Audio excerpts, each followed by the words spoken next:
आज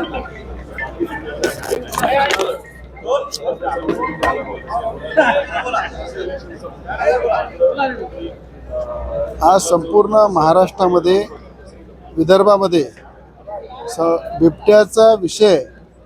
ज्या पद्धतीनं तुम्ही पाहत आहे की बिबट्याचा विषय सगळीकडे सुरू आहे। अधिवेशनामध्ये अर्धा विषय जर पाहिला तर बिबट्याचाच विषय आहे, मीडियामध्ये बिबट्याचा विषय आहे आणि मोठ्या प्रमाणात अमरावती जिल्ह्यामध्ये सुद्धा बाजूला पोरा असो मेलघाट असो पूर्ण परिसरामध्ये मोठ्या प्रमाणात शहरामध्ये जे बिबटे येतात, नागपूरमध्ये येतात, मुंबईमध्ये येतात, तर बिबट्याला पाळीव प्राण्याचा दर्जा दिला पाहिजे। या संदर्भात मी स्वतः वन मंत्र्यांची गणेश नाईक साहेबांची आज भेट घेतली की बिबट्याला पाळीव प्राण्याचा दर्जा देण्यासाठी एक प्रस्ताव केंद्र सरकारकडे पाठवा आणि त्या ठिकाणी ज्या पद्धतीनं बाबा आमटेंनी आपल्या वनामध्ये बिबटे पोसून ठेवलेले आहे, अनेक ठिकाणी प्रायव्हेट वनामध्ये मोठ्या प्रमाणात बिबट्यांचं पालनपोषण सुरू आहे।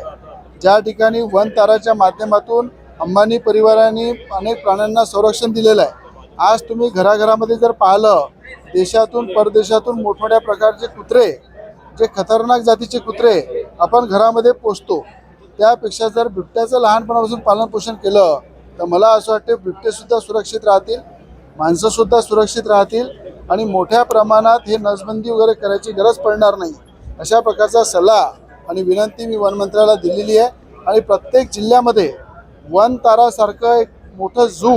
प्रत्येक जिल्ह्यामध्ये तयार केलं पाहिजे। भले अंबानी कुटुंबाला आपण विनंती करू की ज्या पद्धतीनं गुजरातमध्ये तुम्ही वन तारा डेव्हलप केलं, महाराष्ट्राच्या प्रत्येक जिल्ह्यामध्ये वन तारा डेव्हलप करा, त्या ठिकाणी सगळ्या प्राण्याला सुरक्षित ठेवा, त्याला सगळं संरक्षण द्या। आणखी उद्योगपती जर देशामधले महाराष्ट्रामध्ये पुढे येतील त्यांना सरळ हाताने मान्यता द्या, परमिशन द्या आणि वन तारा हे प्रत्येक जिल्ह्यामध्ये झाला पाहिजे। त्या ठिकाणी बिबटे सुरक्षित राहिले पाहिजे आणि जर या पद्धतीनं बिबट्याला पाळण्याची जर मान्यता मिळाली तर सगळ्यात आधी 2 बिबटे रवी राणा पोसायला तयार, त्याचं पूर्ण पालनपोषण, त्याचा पूर्ण खर्च आणि त्याला चांगल्या प्रकारे संरक्षण देणं एक आमदार म्हणून एक या ठिकाणी रवी राणा केव्हाही करायला तयार आहे। मग सरकारला विनंती केलेली आहे मी की पाळीव प्राण्याचा दर्जा पण द्या आणि बिबट्याला पोसण्याची सगळ्यांना जे जे उत्सुक आहे, जे त्याचं पालनपोषण करू शकतात त्यांना मान्यता द्या। सरकारने राबवली पाहिजे असं नाही वाटत तुम्हाला? नाही, वनतारा योजना जी आहे, ज्याप्रमाणे अंबानी कुटुंबांनी कोल्हापूरची हातणी